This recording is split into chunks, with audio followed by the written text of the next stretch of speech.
Hi hello friends, ಎಲ್ಲರಿಗೂ ನಮಸ್ಕಾರ. ಇವತ್ತು ಬಂದು ಗುರುವಾರ ಡೇ 4 ಹೇಗಿರುತ್ತೆ ಅಂತ ನೋಡೋಣ ಬನ್ನಿ. ಬೆಳಗ್ಗೆ ಎದ್ದ ತಕ್ಷಣ ಇವತ್ತು ನಾನು ಗ್ರೀನ್ ಟೀ ಮಾಡ್ತಾ ಇದ್ದೀನಿ. ಸೊ ನಾನಿಲ್ಲಿ ಡಿಪ್ ಆ್ಯಂಡ್ ಗ್ರೀನ್ ಟೀ ಮಾಡ್ತಾ ಇರೋದು. ಇದರಲ್ಲಿ ಪೌಡರ್ನು ಸಹ ಬರುತ್ತೆ. ಇದು ಸ್ವಲ್ಪ ವೆಯ್ಟ್ ಲಾಸ್ಗೆ ಇಂಪಾರ್ಟೆಂಟ್ ಅಂತಲೇ ಹೇಳ್ತೀನಿ. ಅಂದರೆ ಬೆಳಗ್ಗೆ ಟೈಮು ಕಾಫಿ ಟೀ ಕುಡಿಯೋ ಬದಲು ಇದನ್ನು ನೀವು ಮಾಮೂಲಿ ಊಟದಲ್ಲೇ ಡಯಟಲ್ಲೇ ಒಂದಾಗಿ ಇನ್ಕ್ಲೂಡ್ ಮಾಡಿಕೊಂಡ್ರೆ ಬೆಸ್ಟ್ ಅಂತಲೇ ಹೇಳ್ಬಹುದು. ಅಂದರೆ ಇದಕ್ಕೆ ಕೆಲವರು ಜೇನುತುಪ್ಪ ಹಾಗೆ ನಿಂಬೆಹಣ್ಣು ಏನು ಬೇಕು ಹಾಗೆ ಬೆಲ್ಲ ಬೇಕಿದ್ದರೆ ಏನು ಬೇಕೋ ಅದು ಹಾಕೋತಾರೆ. ನಾನಿಲ್ಲಿ ಯಾವುದೇ ರೀತಿ ಏನನ್ನೂ ಹಾಕಿಲ್ಲ. ಸ್ವಲ್ಪ ಕಹಿ ಇರುತ್ತೆ. ಒಂದೆರಡು ಮೂರು ಸಾರಿ ಕುಡಿದು ಅಭ್ಯಾಸ ಆದರೆ ಅದು ತುಂಬ ಚೆನ್ನಾಗಿ ಅನಿಸತ್ತೆ. ಬಿಸಿ ಬಿಸಿ ಇದ್ದಾಗಲೇ ಆದಷ್ಟು ಕುಡೀರಿ, ತುಂಬ ಚೆನ್ನಾಗಿರುತ್ತೆ. ಸೊ ಅವ್ರಿಗೂ ಕೊಟ್ಟು ನಾನು ಸಹ ಇಲ್ಲಿ ಒಂದು ಲೋಟ ಗ್ರೀನ್ ಟೀ ತಗೋತಾ ಇದ್ದೀನಿ. ಬೆಳಗ್ಗೆ ಟೈಮ್ ನಾವು ಏನೇ ಕುಡಿದ್ರೂ ಇಷ್ಟು ಈ ಒಂದು ಸೈಜಲ್ಲಿ ಕುಡಿಯೋದು. ಸೊ ಇಲ್ಲಿ ನಾನು ಬ್ರೇಕ್ಫಾಸ್ಟ್ಗೋಸ್ಕರ ಹೆಸರುಬೇಳೆ ಅನ್ನನ ಮಾಡ್ಕೋತಾ ಇದ್ದೀನಿ. ಅಂದರೆ ಇದು ಸ್ವಲ್ಪ ಪೊಂಗಲ್ ರೀತಿ ಇರುತ್ತೆ, ಅಷ್ಟು ಸ್ಟ್ರಾಂಗ್ ಆಗಿರಲ್ಲ, ಚೆನ್ನಾಗಿ ಇರುತ್ತೆ. ಇಲ್ಲಿ ನಾನು ಬೆಳಗ್ಗೆ ಟೈಮು ಚಾಕನ್ನು ಯೂಸ್ ಮಾಡೋದಿಲ್ಲ. ಈ ಒಂದು ಮಿಷಿನ್ ಕಟ್ಟರಲ್ಲೇ ನಾನು ಯೂಸ್ ಮಾಡೋದು. ಯಾಕೆ ಅಂದರೆ ನಿದ್ದೆಗಣ್ಣಲ್ಲಿ ಎದ್ದಿರ್ತೀವಿ, ಚಾಕು ಎಲ್ಲ ಯೂಸ್ ಮಾಡಿದಾಗ ಕೈಗೆಲ್ಲ ಏಟಾಗೋ ಚಾನ್ಸಸ್ ಇರುತ್ತೆ. ಅಂದರೆ ಗಡಿಬಿಡಿಲಿ ಮಾಡ್ತಾ ಇರ್ತೀವಲ್ವ. ಈ ಮಿಷಿನ್ನು ತುಂಬ ಚೆನ್ನಾಗಿದೆ. ಇಲ್ಲಿ ಹೆಸರುಬೇಳೆ ಹಾಗೆ ಅಕ್ಕಿನ ನೆನೆ ಹಾಕ್ಕೊಂಡಿದ್ದೀನಿ. ಒಂದು ಪಾತ್ರೆಗೆ ಎಣ್ಣೆ ಹಾಕ್ಕೊಳ್ಳಿ. ಅದಕ್ಕಾದ ನಂತರ ಸಾಸಿವೆ ಹಾಗೆ ಜೀರಿಗೆ ಮತ್ತು ಮೆಣಸನ್ನು ಒಂದು ಸ್ವಲ್ಪ ಕುಟ್ಟಿಟ್ಕೊಂಡು ಅದನ್ನು ಹಾಕಿ, ಇಲ್ಲಿ ನೀವು ಬೆಳ್ಳುಳ್ಳಿ ಹಾಕಿ ನಂತರ ಚಕ್ಕೆ ಲವಂಗ ಕುಟ್ಟಿಟ್ಕೊಂಡು ಅದು ಹಾಕಿ ನೀಟಾಗಿ ಫ್ರೈ ಮಾಡ್ಕೊಳ್ಳಿ. ಅದಾದ ನಂತರ ಹಸಿ ಮೆಣಸಿನ್ಕಾಯಿ ಒಂದು 7 ತಗೊಂಡಿದ್ದೀನಿ, ಸ್ವಲ್ಪ ಕರಿಬೇವು. ಇದು ಚೆನ್ನಾಗಿ ಫ್ರೈ ಆದ ನಂತರ ನಾನಿಲ್ಲಿ ಟೊಮೊಟೊನ ಹಾಕ್ತಾಯಿದ್ದೀನಿ. ಮಾಮೂಲಿ ಪೊಂಗಲ್ಗಾದರೆ ಟೊಮೊಟೊನ ಹಾಕೋದಿಲ್ಲ. ಸ್ವಲ್ಪ ಅರಿಶಿನ ಹಾಗೆ ಉಪ್ಪು ಹಾಕಿ ಎಷ್ಟು ಬೇಕೋ ಅಷ್ಟು ನೀರು ಹಾಕಿ ಅಕ್ಕಿ ಹಾಕಿ ಒಂದು 3 ವಿಷಲ್ ಬರ್ಸಿದ್ರೆ ಸಾಫ್ಟಾಗಿರುವಂತಹ ಹೆಸರುಬೇಳೆ ರೈಸು ರೆಡಿ ಆಗುತ್ತೆ. ಮೊದಲೇ ಹೆಸರುಬೇಳೆನ ಹುರಿದು ಅಕ್ಕಿಯಲ್ಲಿ ನೆನೆ ಹಾಕಬೇಕು. ಇವತ್ತಿನ ಬ್ರೇಕ್ಫಾಸ್ಟ್ ಇದಾಗಿತ್ತು. ಪ್ಯಾಕ್ ಮಾಡಿ ಅವ್ರನ್ನ ಕಳಿಸಿ 7 ಗಂಟೆ ಅಷ್ಟರಲ್ಲಿ ನಾನು ವಾಕ್ ಮಾಡೋದಕ್ಕೆ ಟೆರೆಸ್ ಮೇಲೆ ಹೋಗಿದ್ದೀನಿ. ಅರ್ಧ ಗಂಟೆ ವಾಕ್ ಮಾಡಿ ಅರ್ಧ ಗಂಟೆ ಎಕ್ಸಸೈಸ್ ಮಾಡಿ ನಾನು 8 ಗಂಟೆ ಅಷ್ಟರಲ್ಲಿ ಕೆಳಗಡೆ ಬರ್ತೀನಿ. ಬಿಸಿಲು ಎಳೆಯಾಗಿ ಬರ್ತಾ ಇರುತ್ತೆ. ಎಳೆಯ ಬಿಸಿಲಲ್ಲಿ ನಾವು ಮುಖವನ್ನು ಕೊಡೋದ್ರಿಂದ ವಿಟಮಿನ್ ಡಿ ನಮಗೆ ನ್ಯಾಚುರಲ್ ಆಗಿ ಸಿಗುತ್ತೆ. ಹಾಗೆ ಒಂದು ಸ್ಕಿನ್ನು ಸಹ ಗ್ಲೋನೆಸ್ ಬರುತ್ತೆ. ಇದ್ರ ಜೊತೆಗೆ ನೀರನ್ನು ಸಾಕಷ್ಟು ಕುಡಿಬೇಕು. ನಾನು ಹಿಂದಿನ ದಿನ ದೋಸೆ ಮಾಡಿರೋದ್ರಿಂದ ಆ ದೋಸೆ ಒಂದು ಪ್ಯಾನನ್ನು ಯಾವ ರೀತಿ ನಾನು ಮೇಂಟೈನ್ ಮಾಡ್ತೀನಿ ಅಂತ ಅಂದರೆ, ಯಾವುದೇ ರೀತಿ ಸೋಪು ಹಾಗೆ ಸ್ಕ್ರಬ್ ಮುಖಾಂತರ ಉಜ್ಜಬಾರ್ದು. ದೋಸೆ ಆದ ನಂತರ ಅದನ್ನು ಚೆನ್ನಾಗಿ ಕಾಯಿಸಿ ಇನ್ನೊಂದು ಸಾರಿ ಸ್ವಲ್ಪ ನೀರು ಹಾಕಿ ಬಟ್ಟೆಯಲ್ಲಿ ಒರೆಸ್ಬಿಟ್ಟು ಅಥವಾ ಪೇಪರಲ್ಲಿ ಒರೆಸ್ಬಿಟ್ಟು ಅದನ್ನು ನೀವು ಮಡ್ಕೋಬೇಕು. ಆವಾಗ ಮುಂದಿನ ಸತಿ ನಾವು ದೋಸೆ ಹಾಕ್ದಾಗಲೂ ಚೆನ್ನಾಗಿ ಬರುತ್ತೆ. ಅದೇ ರೀತಿ ಮೇಂಟೈನ್ ಆಗುತ್ತೆ.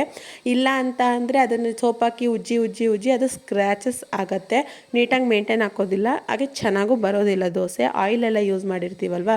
ಸೊ ಎಲ್ಲ ಕೆಲಸವನ್ನು ಮುಗಿಸಿ ತಲೆ ನೋಯ್ತಾ ಇತ್ತು ಅಂದರೆ ಚಳಿ ಟೈಮಲ್ಲಿ ವಾಕ್ ಮಾಡಿರ್ತೀವಲ್ವ ಅಂದ್ಬಿಟ್ಟು ಸ್ವಲ್ಪ ಗ್ರೀನ್ ಟೀ ಮಾಡ್ಕೊಂಡು ಕುಡಿದು ಸ್ವಲ್ಪ ಸ್ನಾನ ಮಾಡಿ, ಅಂದರೆ ಇದೊಂಥರ ಮಸಾಲೆ ಟೀ. ಹಾಗೆ ಗುರುವಾರ ಆಗಿರೋದ್ರಿಂದ ಪೂಜೆ ಮಾಡಿ, ಎವ್ರಿ ಟೈಮ್ ಪೂಜೆ ಮಾಡ್ತಾ ಇರ್ತೀವಿ, ಬಟ್ ಗುರುವಾರ ಅಂದರೆ ರಾಯರ ಪೂಜೆ. ಸೊ ಮಾಡಿಬಿಟ್ಟು ನಾನು ಬ್ರೇಕ್ಫಾಸ್ಟ್ಗೋಸ್ಕರ ಬೆಳಿಗ್ಗೆ ಟೈಮ್ ನಾನು ರೈಸ್ ತಿನ್ನೋದಿಲ್ಲ. ಯಾಕಂತ ಅಂದರೆ ದಿನದಲ್ಲಿ 1 ಟೈಮ್ ರೈಸ್ ತಿನ್ನೋಣ ಅಂತ ಡಿಸೈಡ್ ಮಾಡಿದ್ದೀನಿ. ಇಲ್ಲಿ ಹಸಿ ಹಾಲಾರು ಹಾಕೋಬಹುದು ಅಥವಾ ಸ್ವಲ್ಪ ಕಾಯ್ದು ಆರಿರುವ ಹಾಲನ್ನು ಹಾಕಿ ಕ್ಯಾರೆಟು ಸ್ವಲ್ಪ ಏಲಕ್ಕಿ ಕಾಯಿನ ಹಾಕಿಬಿಟ್ಟು ಒಂದು ಮಿಕ್ಸರ್ ಮಾಡಿ ಕ್ಯಾರೆಟ್ ಮಿಲ್ಕ್ ಶೇಕ್ನ ನಾನು ಮಾಡ್ಕೊಂಡಿದ್ದೆ. ಇದು ಒಂದು ಹೆಲ್ತಿ, ಯಾವುದೇ ರೀತಿ ಸಕ್ಕರೆ ಬೆಲ್ಲನ ನಾನು ಯೂಸ್ ಮಾಡಿಲ್ಲ. ಸ್ವಲ್ಪ ಕ್ಯಾರೆಟ್ ಸ್ವೀಟ್ ಆಗಿರುತ್ತಲ್ವ, ಆದ್ದರಿಂದ ನ್ಯಾಚುರಲ್ ಆಗಿರಲಿ ಅಂತ ಅಂದ್ಬಿಟ್ಟು ಸೊ ಕ್ಯಾರೆಟ್ ಮಿಲ್ಕ್ ಶೇಕ್ನ ಮಾಡಿಕೊಂಡು ನಾನು 10:30 ಅಷ್ಟರಲ್ಲಿ ಕುಡಿತಾ ಇದ್ದೀನಿ. ಸೊ ತುಂಬ ಚೆನ್ನಾಗಿತ್ತು. ನೀವು ಸೋಸ್ಬಿಟ್ಟು ಕುಡಿದ್ರೆ ಅದರಲ್ಲಿ ಯಾವ ವಿಟಮಿನ್ಸು ನಿಮಗೆ ಸಿಗೋದಿಲ್ಲ. ಸ್ವಲ್ಪ ಥಿಕ್ನೆಸ್ ಆಗಿ ಇರಬೇಕು, ಯಾವುದೇ ರೀತಿ ಸೋಸ್ಬೇಡಿ. ಮಾಮೂಲಿ ಹೊರದುಬಿಟ್ಟು ಡೈರೆಕ್ಟಾಗಿ ನೀವು ಕ್ಯಾರೆಟ್ನ ಹಾಕಿ ಕ್ಯಾರೆಟ್ ಜ್ಯೂಸನ್ನ ಕುಡಿಯೋದ್ರಿಂದ ನಿಮ್ಮ ಗ್ಯಾಸ್ಟ್ರಿಕ್ ಕಂಟ್ರೋಲ್ ಆಗುತ್ತೆ. ಅಂದರೆ ಹಾಲು ಹಾಕೋಬೇಡಿ. ಅದೇ ರೀತಿ ನನಗೆ 11:45 ಅಷ್ಟರಲ್ಲಿ ತಿರ್ಗಾ ಹೊಟ್ಟೆ ಹಸಿತಿತ್ತು ಅಂತ ಅಂದ್ಬಿಟ್ಟು ಒಂದು ಕಿತ್ತಳೆ ಹಣ್ಣನ್ನು ತಿಂದೆ. ಹಾಗೆ 1 ಗಂಟೆ ಅಷ್ಟರಲ್ಲಿ ಪೊಂಗಲ್ಲು ಹಾಗೆ ಚಟ್ನಿ ಪುಡಿ ಕಡಲೆಕಾಯಿ ಬೀಜ ಈ ರೀತಿ ತಿಂದೆ. ಮಧ್ಯಾಹ್ನ ರೈಸ್ ಆಗಿತ್ತು ಅಂತ ಅಂದ್ಬಿಟ್ಟು ಸಂಜೆ ಟೈಮ್ಗೆ ನಾನಿಲ್ಲಿ ಸಾಂಬಾರು ರೆಡಿ ಮಾಡ್ತಾ ಇದ್ದೀನಿ ಮುದ್ದೆಗೋಸ್ಕರ. ಸೈಡಲ್ಲಿ ಮುದ್ದೆ ಹಾಗೆ sambar, tomato sambar, baby corn ಹಾಗೆ ಕ್ಯಾಪ್ಸಿಕಮ್ ಹಾಕಿಬಿಟ್ಟು ಇದಕ್ಕೆ ಮಸಾಲೆ ಹಾಕಿ ಮಾಡೋದ್ರಿಂದ ತುಂಬ ಸಖತ್ತಾಗಿರುತ್ತೆ. ಮುದ್ದೆಗೆ ಸ್ವಲ್ಪ ಗಟ್ಟಿ ಇರಬೇಕು. ಬೇಬಿ ಕಾರ್ನ್ನ ಬಳಸಿ ನಾನು ಸ್ವಲ್ಪ ಇಲ್ಲಿ ಗೋಬಿನ ಸಹ ಮಾಡಿಕೊಂಡೆ. ಈ ರೆಸಿಪಿ ಬೇಕು ಅಂತ ಅಂದರೆ ಕಮೆಂಟ್ಸ್ ಮೂಲಕ ತಿಳಿಸಿ, ನಾನು ಮಾಡಿ ತೋರಿಸ್ತೀನಿ. ತುಂಬ ಚೆನ್ನಾಗಾಗಿತ್ತು. ನಿಮ್ಮ ಮಕ್ಕಳುಗಳಿಗೆಲ್ಲ ತುಂಬ ಇಷ್ಟಪಡ್ತಾರೆ.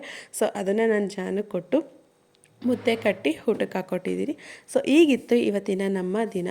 ಈ ದಿನ ನಿಮಗೆ ಇಷ್ಟ ಆಗಿದ್ದರೆ ಒಂದು ಲೈಕ್ ಬಟನ್ ಒತ್ತಿ, ನಮ್ಮ ಚಾನಲ್ನ ಸಬ್ಸ್ಕ್ರೈಬ್ ಮಾಡಿ, ಹೇಗಿತ್ತು ಅಂತ ಕಮೆಂಟ್ಸ್ ಮೂಲಕ ತಿಳಿಸಿ. ಹಾಗೆ ಹೆಚ್ಚಿನ ವೀಡಿಯೋಗಳಿಗಾಗಿ ಪ್ರೋತ್ಸಾಹವನ್ನು ನೀಡಿ. ನಿಮ್ಮ ಒಂದು ಪ್ರೋತ್ಸಾಹ ನನಗೆ ಇನ್ನೂ ಹೆಚ್ಚಿನ ವೀಡಿಯೋಗಳನ್ನು ಮಾಡೋದಕ್ಕೆ ಎನರ್ಜಿಯನ್ನು ಕೊಡುತ್ತೆ. ನಮ್ಮ ಡೇ ಈ ರೀತಿ ಇತ್ತು.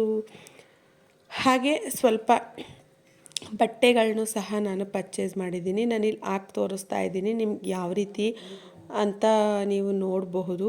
ಅಲ್ಲಿ ಕೆಲವೊಂದು ನೈಟಿ ಹಾಗೆ ಟಾಪ್ಸ್ಗಳನ್ನ ತಗೊಂಡಿದ್ದೀನಿ. ಇದು ಮಾಮೂಲಿ ಅಂಗಡೀಲಿ ನಾನು ತಗೊಂಡಿರೋದು. ಸುಮ್ಮನೆ ವೇರ್ ಮಾಡಿ ಹೇಗೆ ಅಂತ ನಾನು ತೋರಿಸ್ತಾ ಇದ್ದೀನಿ.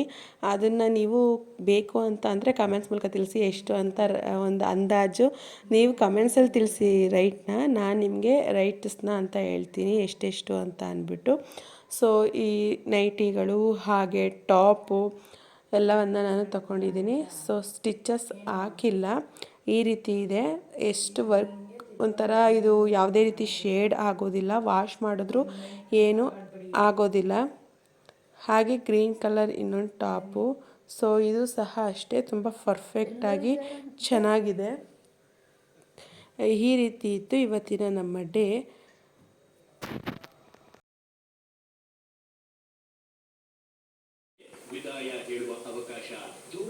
ಅದ್ರ ಜೊತೆಗೆ ಈ ಶೂ ಅಂದರೆ ಮನೆಯಲ್ಲಿ ಹಾಕೊಂಡು ಓಡಾಡೋದಕ್ಕೆ ಇದೊಂದು ಶೂ. ಹಾಗೆ ಜೋಳದ ರೊಟ್ಟಿ ಕೊಟ್ಟಿತ್ತು ಅಕ್ಕ. ಇದು ಬಂದು ಮೆಕ್ಕೆಜೋಳದ ಒಂದು ರೊಟ್ಟಿ.